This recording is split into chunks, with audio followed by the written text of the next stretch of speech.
تو کہتے ہیں کہ ہر طرح کی خیر، بھلائی، فلاح، کامیابی، بہتری، خوشی، رونق، بہجت رونق کو بھی کہتے ہیں، کو اعمال سے اس طرح وابستہ فرمایا ہے جیسے جزا شرط سے، جزا کیا بارش اور شرط کیا بادل، یا معلول علت سے، علت کیا ہوتی ہے وجہ، سبب، اور معلول جس میں علت پائی جائے، یا مسبب کو سبب سے وابستہ کیا، اور یہ تلازم یعنی تعلق، لازم ہونا 1000 سے زیادہ مواقع میں قرآن حکیم میں موجود ہے.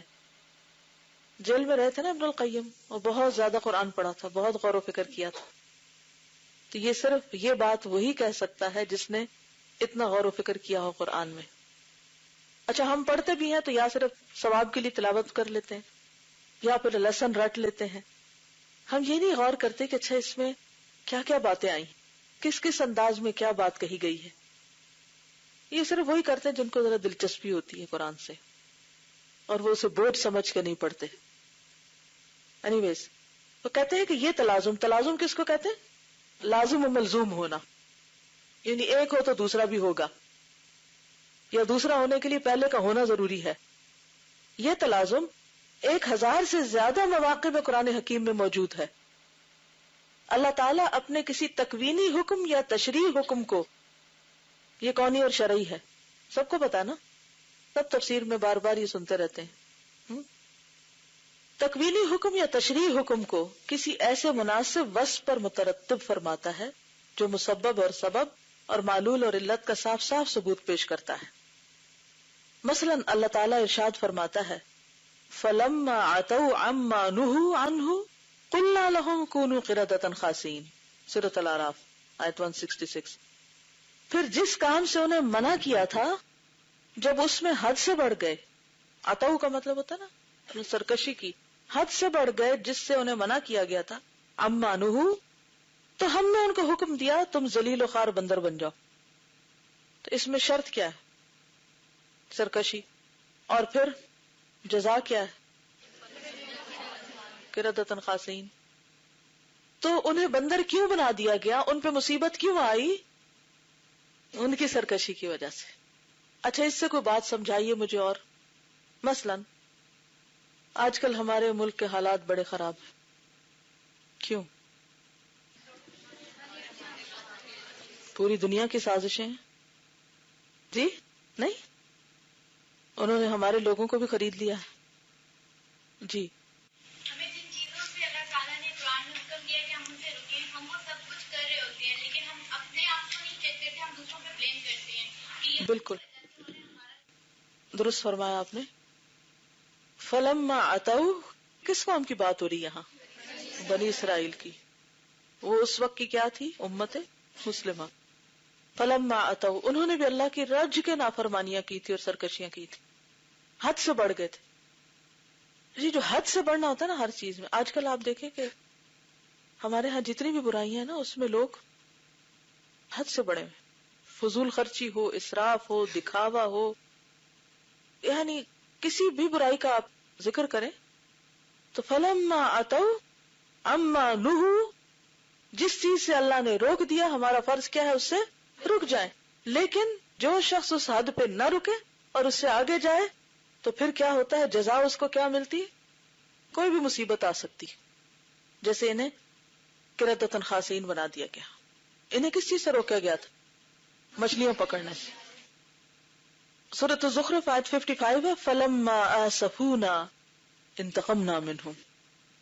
پھر جب ان لوگوں نے ہمیں غصہ دلایا تو ہم نے ان سے بدلہ لیا. اللہ تعالیٰ کو کن باتوں پہ غصہ آتا ہے؟ شرک پہ، اس کی نافرمانی کے کاموں سے. تو جب ایک بندہ نافرمانی کرتا ہے، غلط کام کرتا ہے، حرام کام کرتا ہے، اسے روکا جاتا ہے، پھر وہ باز نہیں آتا، پھر کرتا ہے، کیونکہ یہ اللہ تعالیٰ کی بڑی رحمت ہوتی ہے کہ ایک دفعہ غلطی کرنے سے بھی نہیں پکڑتا وہ بار بار بندے کو مہلت دیتا جاتا ہے. پھر بندہ جب نہیں باز آتا تو پھر ایک وقت میں اس کا راز کھل جاتا ہے، شامت آ جاتی ہے. فلما آسفونا، لما کیا ہے؟ حرف شرط ہے. فلما آسفونا انتقمنا منہم، پھر فرمایا والسارق والسارقۃ فاقطعوا ایدیہما وائے جزاء بما کسبا، سورۃ المائدہ 38۔ اور مرد چوری کرے اور عورت چوری کرے تو اس کے کرتوت کے بدلے میں دونوں کے ہاتھ کاٹ ڈالو۔ ان المسلمین والمسلمات والذاکرین اللہ کثیرا والذاکرات اعد اللہ لهم مغفرۃ واجرا عظیما، سورۃ الاحزاب 35۔ بے شک مسلمان مرد اور مسلمان عورتیں، اور اس میں بہت ساری اور صفات کا ذکر ہے، یہاں تک کہ کثرت سے اللہ کو یاد کرنے والے مرد اور کثرت سے یاد کرنے والی عورتیں، ان کے لیے بدلے میں اللہ تعالیٰ نے گناہوں کی معافی اور بڑے بڑے اجر تیار کر رکھے ہیں، بڑے بڑے اجر تیار کر رکھے ہیں۔ وہ کیوں بڑے اجر تیار کر رکھے ہیں؟ کیا کرتے ہیں وہ؟ یہ ساری صفات ان کے اندر ہے۔ تو جزا اور شرط کا تعلق سمجھ میں آ گیا نا آپ کو؟ یعنی تم اچھے کام کرو تو تم کو اوفوا بعہدی اوفی بعہدکم فاذکرونی اذکرکم۔ اس قسم کی آیتیں قرآن حکیم میں بکثرت موجود ہیں۔ کہیں اللہ تعالیٰ نے اس قسم کے حکم کو صیغہ شرط و جزا سے مربوط و مرتب فرمایا ہے، ان تتقوا اللہ یجعل لکم فرقانا ویکفر عنکم سیئاتکم ویغفر لکم ذنوبکم۔ مسلمانوں، اگر تم اللہ سے ڈرتے رہو گے تو وہ تمہارے لیے ایک امتیاز پیدا کر دے گا، فرقان، اور تمہارے گناہ تم سے دور کر دے گا اور تم کو بخش دے گا۔ تو یہ فرقان اور تکفیر سیئات اور گناہوں کی بخشش یہ کب ہوتی ہے؟ جب انسان کے اندر تقوی پیدا ہوتا ہے۔ یہ تقوی کی برکات ہے۔ تو جب کوئی مشکل آئے تو کیا کرنا چاہیے؟ تقوی کرنا چاہیے اللہ کا۔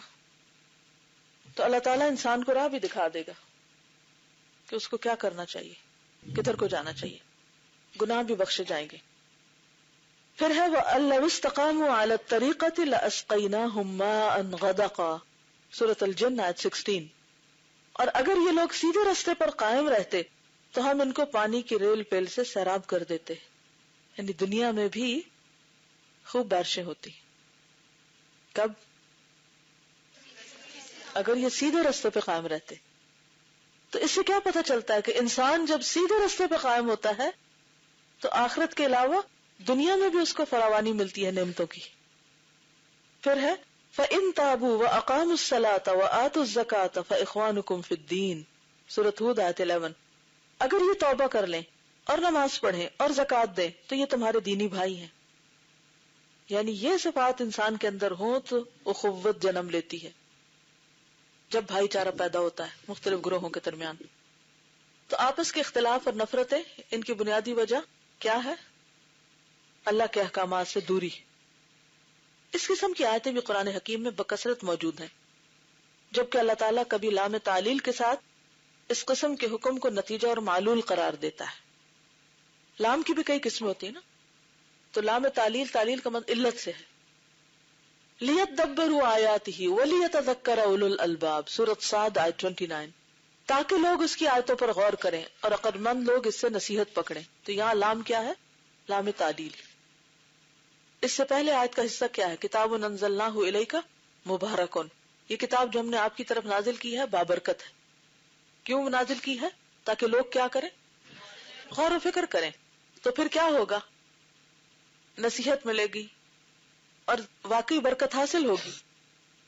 اور مثلا لِتَكُونُوا شُهَدَاءَ عَلَى النَّاسِ وَيَكُونَ الرَّسُولُ عَلَيْكُمْ شَهِيدًا، سورۃ البقرہ 143۔ تاکہ لوگوں کے مقابلے میں تم گواہ بنو اور رسول تم پر گواہ بنے۔ تو یہ لام تعلیل کی مثال ہے۔ اور کبھی حرف کئی لا سے، جو تعلیل کے لیے آتا ہے، یعنی علت کے لیے، وجہ بیان کرنے کے لیے، حکم کی ترتیب کا اظہار فرماتا ہے۔ مثلا کئی لا یکون دولۃ بین الاغنیاء منکم، یہ حکم اس لیے دیا گیا کہ جو لوگ تم میں مالدار ہیں یہ مال انہی میں دائم نہ رہے، اس لیے زکوٰۃ کا حکم دیا گیا۔ اور کبھی با سبب کے ساتھ، با کی بھی کئی قسمیں نا، با زائدہ بھی ہوتی ہے، با معیت کی بھی ہوتی ہے، اور با سببیہ بھی ہوتی ہے۔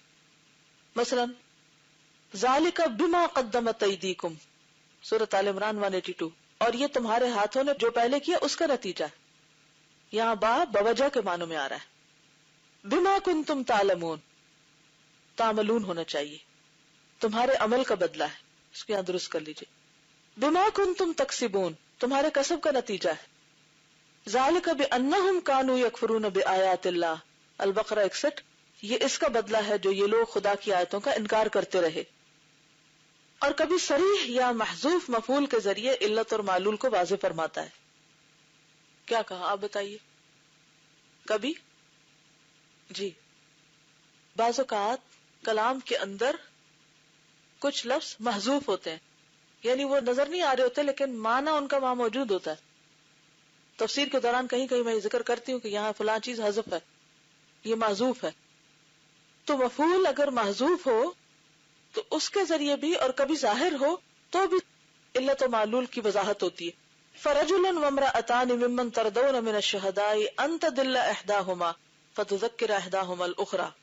تو ایک مرد اور دو عورتیں جو تمہیں پسندیدہ ہوں ان کو گواہ بنا لو تاکہ اگر کوئی ایک بھول جائے تو دوسرا اسے یاد دلا دے.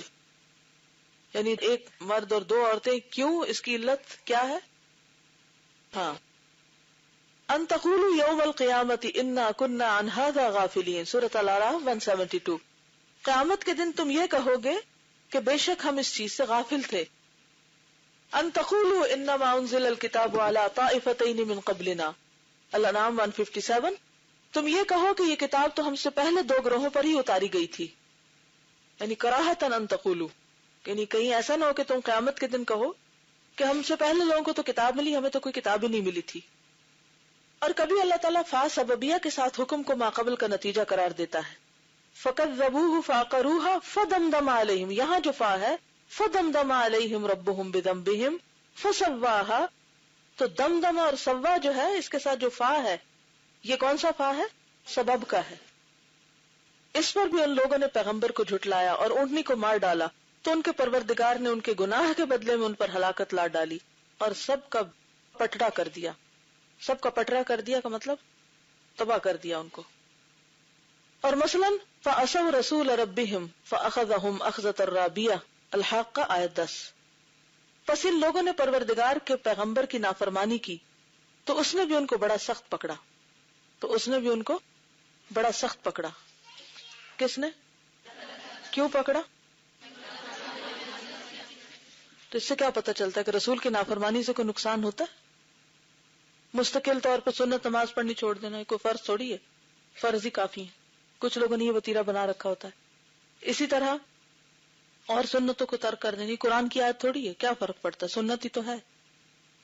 تو بعض اوقات جان بوجھ کے مستقل طور پر رسول کی نافرمانی کرنا جو ہے وہ بھی مصیبت اور فتنے کا ذریعہ بنتا ہے. فَكَذَّبُوهُمَا فَكَانُوا مِنَ الْمُهْلَكِينَ سورۃ المؤمنون 48. غرض ان لوگوں نے موسیٰ اور ہارون علیہم السلام دونوں کو جھٹلایا تو یہ ہلاک کر دیے گئے. یہ اور اس کی مثل دوسری آیت ہے. کبھی حرف لما سے جو شرط و جزا پر دلالت کرتا ہے، مثلا فَلَمَّا آسَفُونَا انتَقَمْنَا مِنْهُمْ، پھر جب ان لوگوں نے ہمیں غصہ دلایا تو ہم نے ان سے بدلہ لیا. اور کبھی حرف انا کے ساتھ انہم کانوا یسارعون فی الخیرات، یہ اس لیے کہ یہ لوگ نیک کاموں میں جلدی کیا کرتے تھے. انہم کانوا قوم سوء فاغرقناہم اجمعین الانبیاء 77. یہ نافرمان بڑے بڑے لوگ تھے، ہم نے ان سب کو غرق کر دیا. یعنی غرق کرنے کی وجہ کیا تھی؟ ان کی نافرمانی. اور کبھی حرف لولا کے ساتھ جو اپنے ماقبل کو، ماقبل کا کیا معنی ہوتا ہے؟ پہلے والے کو اپنے ماں بعد سے مربوط کرتا ہے. یہ حکم ظاہر فرماتا ہے فلولا انہ کان من المسبحین للبث فی بطنہ الی یوم یبعثون سورۃ الصافات. تو اگر یونس خدا کی تسبیح و تقدیس کرنے والوں میں نہ ہوتے، کون؟ یونس علیہ السلام تسبیح نہ کرتے تو اس دن تک کہ لوگ اٹھا کھڑے کیے جائیں گے مچھلی کے پیٹ میں رہتے. اس سے کیا بات پتہ چلتی ہے کہ تسبیح پڑھنے سے کیا ہوا؟ ان کی مصیبت دور ہوئی. اور اللہ تعالیٰ خود فرما رہے اگر تسبیح نہ پڑھتے، یہ دعا نہ کرتے تو یہ وہیں پڑے رہتے. اب اگر وہ کہیں کہ اللہ اگر تو نے مچھلی کے پیٹ میں جانے میری قسمت میں رکھا تو میں پڑا ہوں، اب میں کیا کر سکتا ہوں. لیکن جب انہوں نے دعا کی تو اس سے باہر آ گئے. تو کسی حال میں بھی عاجز ہو کے بیٹھ نہیں جانا چاہیے. جو ہونا تو ہو گیا، اب تو کچھ کرنے کا فائدہ نہیں. دعا ہر حال میں فائدہ دیتی ہے. اور کبھی حرف لو سے جو شرط اور جزا پر دلالت کرتا ہے. مثلا وَلَوْ أَنَّهُمْ فَعَلُوا مَا يُعَظُونَ بِهِ لَكَانَ خَيْرًا لَهُمْ سورۃ النساء 66. اور جو کچھ ان کو سمجھایا جاتا اگر اس کی تعمیل کرتے تو ان کے حق میں بہتر ہوتا. یعنی اگر حکم مانتے تو فائدہ اٹھاتے. حاصل کلام یہ کہ قرآن حکیم اول سے آخر تک خیر و شر اور احکام تکوینی اور اوامر تشریع کا ربط اسباب پر بصراحت فرماتا ہے. یعنی کوئی بھی چیز ہوتی ہے اس کے پیچھے کوئی نہ کوئی سبب ہوتا ہے.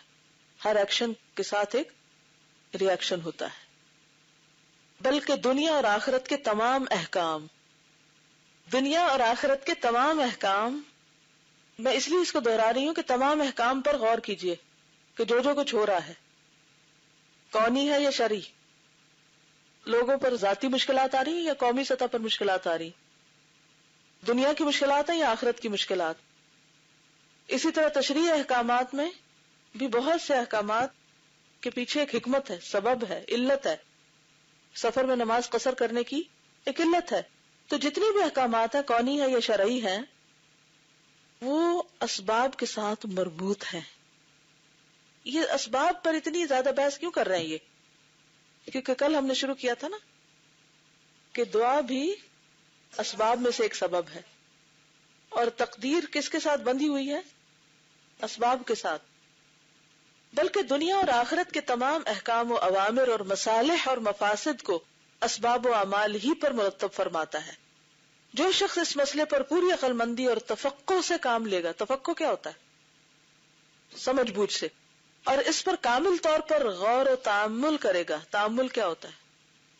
غور و فکر. یعنی اسے انتہا درجے کا نفع پہنچے گا, اس قدر کہ اس کا اندازہ لگانا دشوار ہے. یعنی اتنے فائدے ہوں گے اس کے. اور غور و فکر کا یہ طریقہ. ایک روز کسی نے مجھ سے سوال کیا کہ میں قرآن میں بار بار پڑھتی ہوں غور و فکر کریں, غور و فکر کریں, تو مجھے سمجھ نہیں آتی میں غور و فکر کیسے کروں. یہ ہے نقطہ غور و فکر کرنے کا کہ کوئی بھی چیز جب ہوتی ہے تو اس کے سبب پر غور کیا جائے کہ اس کے پیچھے وجہ کیا ہے. تو آپ دیکھیں گے کہ جب آپ یہ غور کرنے لگیں گے نا تو اگر کوئی خیر ہے تو خیر کے اسباب پر بھی آپ کو نظر آئے گا کہ یہ وجہ تھی, اور آپ اور زیادہ خیر کرنے لگیں گے. اور اگر کوئی مشکل کھڑی ہو گئی ہے, کوئی پرابلم پیش آ گئی ہے, اور اس کے بھی اسباب پر آپ غور کرنے لگ جائیں گے تو نتیجہ کیا ہوگا؟ آپ کو اپنی غلطیاں نظر آنے لگیں گی, رکاوٹیں نظر آنے لگیں گی. پھر آپ اس پہ ورک کرنا شروع کر دیں گے, کوشش بھی کریں گے اور ساتھ دعا بھی کریں گے, خاص اس چیز کی دعا کریں گے. اب مثلا کائنات میں غور و فکر ہے, آپ باہر نکلتے ہیں, آپ دیکھتے ہیں کہ درختوں کا رنگ بدل گیا ہے مثلا. تو اب ایک تو کوئی اس کی سائنٹیفک ریزن بتائے, اور ایک اس کی کوئی اور ریزن بھی ہے. ظاہری اسباب کے علاوہ کچھ اور سبب بھی ہے کہ اس سے اللہ سبحانہ وتعالی ہمیں کچھ سکھانا بھی چاہتا ہے. لیکن ہم میں سے بہت سے لوگ واہ کیا خوبصورت رنگ ہے, ہاں یہ تو میں نے پہلی دفعہ نوٹس کیا کہ درخت کا رنگ بدل گیا. پہلے تو کبھی اتنی دفعہ گزرے تھے کبھی دیکھا بھی نہیں تھا. وہ اب ہم قرآن میں پڑھتے ہیں نا کہ ذرا غور سے دیکھو, تو دیکھنے تو لگ گئے ہم, لیکن اس سے آگے نہیں پھر جاتے کہ کیا حکمت ہے, کیوں یہ رنگ بدلا ہے.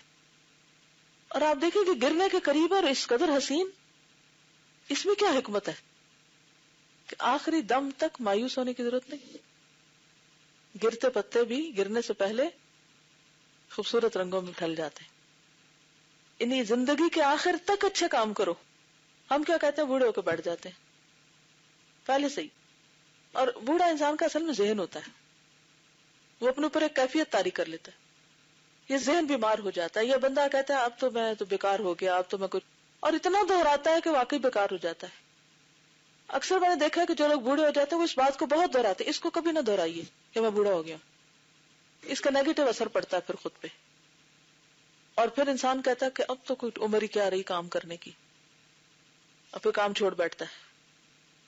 یہاں تو فال کے کلر اتنے نظر نہیں آتے, کینیڈا وغیرہ میں مختلف رنگ ہوتے ہیں, ایک نہیں کئی رنگ ہوتے ہیں. اور بعض اوقات درختوں کی ترتیب ایسی ہوتی ہے کہ وہ پورا گلدستہ لگتا ہے پھولوں کا. جیسے ہم بہار کے پھولوں کے رنگ دیکھتے ہیں نا, جیسے خزاں کے پتوں کے اس سے زیادہ خوبصورت رنگ ہوتے ہیں, جو عام طور پہ پھولوں کو بھی نہیں ہوتے. اور اس کثرت سے ہوتے ہیں, کیونکہ پھول تو کسی درخت پہ لگتے ہیں تو چند ایک لگتے ہیں نا, جو پورا درخت رنگ بدل لے تو پھر آپ سوچیں کہ اس کی اپنی ایک روشنی ہو جاتی ہے. اور اس کے بعد گرنا شروع ہو جاتے ہیں.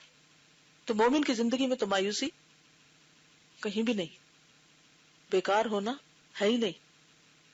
اینی تو بات یہ ہے کہ اسباب پر، ہر چیز کے سبب پہ غور کریں. مثلا ٹھوکر لگی آپ کو راہ چلتے، اب آپ کہیں گے ہاں دیکھا نا یہ کسی نے پھینکا تھا نا یہاں تو میں اٹک گئی اس سے، یہ انہوں نے صحیح بنایا نہیں، یہ کوئی طریقہ ہے دروازوں کے آگے اتنی اونچی بنیاں بنانے کا. مثلا بھئی یہ وہی جگہ تھا، یہاں سے روز گزرتی اور نہیں ٹھوکر لگتی، آج کیوں لگی؟ آج میں نے کون سا گناہ کیا؟ یہ میں پھسلی تو کیوں پھسلی؟ یہ چوٹ لگی تو کیوں لگی؟ ایک ہے ظاہری سبب اور ایک ہے باطنی سبب. بہت سے لوگ صرف ظاہری اسباب دیکھتے ہیں اور وہ اس کو برا بھلا کہے، اس کو برا بھلا کہے اور کہے کہ بس ختم. چینی کا بحران ہو گیا، وہ تو جلوس نکال رہے ہیں، اس کو برا بھلا کہہ رہے ہیں، ختم. کبھی سوچا کہ کیا وجہ ہے؟ پیچھے کیا وجہ؟ رزق سے محرومیاں کب ہوتی ہیں؟ لیکن ہم حقیقی اسباب پر غور نہیں کرتے. تو یہ ہے صحیح غور و فکر. اب یہ جو جملہ نے اس کو انڈر لائن کر لیجیے کہ خیر و شر، احکام تکوینی، امر تشریع، دنیا اور آخرت کے تمام احکام، اوامر، مصالح، مفاسد، ان سب چیزوں کے پیچھے کیا ہے؟ اسباب ہے. اسباب پر ہی مرتب فرماتا ہے. جو یہ غور و فکر کرے گا اسے انتہا درجے کا نفع پہنچے گا. اس قدر کہ اس کا اندازہ لگانا دشوار ہے. اور اپنی جہالت اور بے علمی، عجز اور کاہلی، بے عملی، افراط و تفریط کی ساری طاقتیں، سبحان اللہ. افراط و تفریط کیا ہوتا ہے؟ حد سے بڑھنا، یا تو حد سے کمی کرنا یا حد سے بڑھ جانا، کی وجہ سے ساری طاقتیں ضائع کرنے اور قوت عمل برباد کرنے کے لیے صرف اس تقدیر پر کبھی تکیہ اور بھروسہ نہیں کرے گا. یعنی ان ساری چیزوں پر ہم عام طور پر کس کو مورد الزام ٹھہرا دیتے؟ تقدیر کو، جس کا معنی یہ ہے کہ عاجزی، کاہلی، سستی اور بے عملی کو توکل سمجھ لیا گیا ہے، اور توکل اسی عاجزی، کاہلی اور بے عملی کا نام رکھ لیا گیا. بلکہ کامل ترین فقیہ، عقل مند اور سمجھدار انسان وہی ہے جو تقدیر کو تقدیر سے توڑے اور تقدیر کی تقدیر سے مدافعت کرے. اس کو انڈر لائن کر لیں، یہ میں نے اس کو اپنے لیے کیا ہوا. تقدیر کو تقدیر سے توڑے، تقدیر کی تقدیر سے مدافعت کرے، تقدیر کے مقابلے میں تقدیر کو لا کھڑا کر دے. اس کا مطلب یہ ہے کہ جب تقدیر کا بہانہ کرنے لگیں تو کوشش کرے اور کہیں کہ یہ بھی تقدیر ہے کہ کوشش کی جائے. جی پلاننگ، تقدیر جو ہوتی ہے نا پلاننگ کے لیے بھی ہوتی ہے تقدیر. یہ پھر وہی بات ہے نا جو اس روز کسی نے بات کہی تھی نا کہ دعا مانگنے کا کیا فائدہ؟ دعا بھی تو تقدیر ہی کا حصہ ہے. ٹھیک ہے نا؟ آج کے لیے اتنا ہی کافی ہے. السلام علیکم ورحمۃ اللہ وبرکاتہ.